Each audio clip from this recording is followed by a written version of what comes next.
अस्सलाम वालेकुम मेरे प्यारे दोस्तों, कैसे हो आप सब लोग। उम्मीद है आप लोग ठीक होंगे। आपसे हमेशा की तरह की रिक्वेस्ट है कि आप लोग दुरूद शरीफ पढ़ें ताकि हम अपनी कहानी का आगाज़ कर सकें। उम्मीद है मेरे दोस्तों ने दुरूद शरीफ पढ़ लिया होगा। आपसे एक और रिक्वेस्ट भी है कि आप लोग 5 वक्त की नमाज़ पढ़ा करें, कुरान पाक बमा तर्जुमा भी पढ़ा करें। चलिए बढ़ते कहानी की तरफ। तो आज की इस वीडियो में आपको एक्सप्लेन करने वाली हूँ 2025 में आई मूवी मालिक।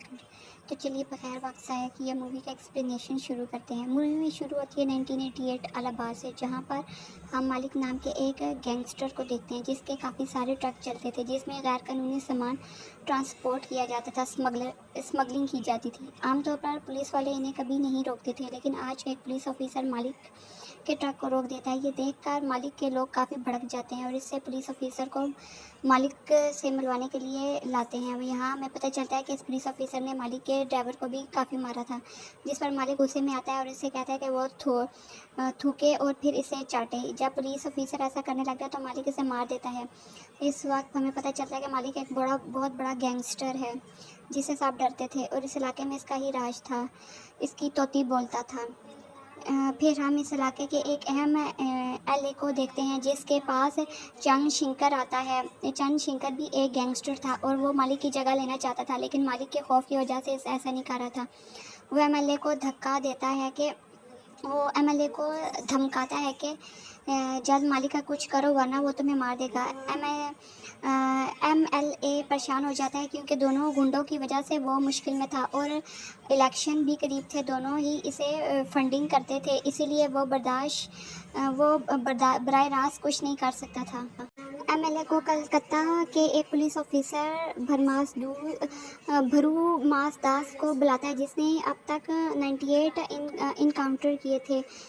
भरमू आता है ही सबसे पहले मालिक के घर जाता है और तलाशी लेता है, लेकिन मालिक वहाँ नहीं होता। इसके वालिदैन और बीवी शांति होती है। फिर भरू इन्हें धमकाता है कि जल्द तुम्हारे बेटे को मार दिया जाएगा। शांति डर जाती है और रात को मालिक से मिलकर सब बता देती है।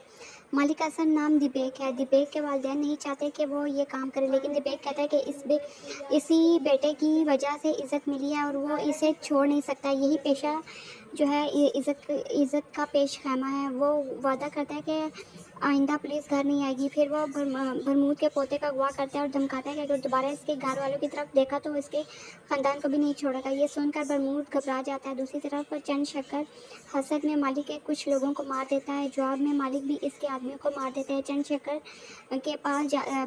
शक्कर शकीर के पास जाता है जो मालिक के लिए बाप जैसा है और इसने मालिक को गैंगस्टर बनाया था।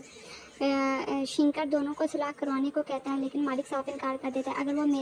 अगर वो इसे छेड़ेगा तो जवाब देगा। यहाँ मालिक की पिछली कहानी बताई जाती है कि वो एक दीपक से कैसे मालिक बना। दीपक एक दिन अपने गांव के मालिक से बदतमीज़ी करता है और अपने वालिद से कहता है कि वो नौकरी नहीं बल्कि मालिक बनेगा। फिर एक दिन शक्कर के आदमी लंगड़ा से झगड़ा होता है जो इसके वालिद को ज़ख्मी कर देता है। दीपक शिकर के पास शिकायत लेकर जाता है, लेकिन शिकर आगे से चैलेंज करता है कि खुद करके दिखाओ। दीपक लंगड़ा को मार देता है तो इस दिन से वो मालिक बन जाता है। फिर मौजूदा वक्त में कहानी चलती है। चंद शक्कर मालिक के बिजनेस पर कब्जा करने लगता है, लेकिन लोग इनकार कर देते हैं क्योंकि मालिक इनकी मदद करता है। वो मालिक से शिकायत करते हैं और मालिक गुस्से में आकर चंद्रशेखर के आदमी को मारता है।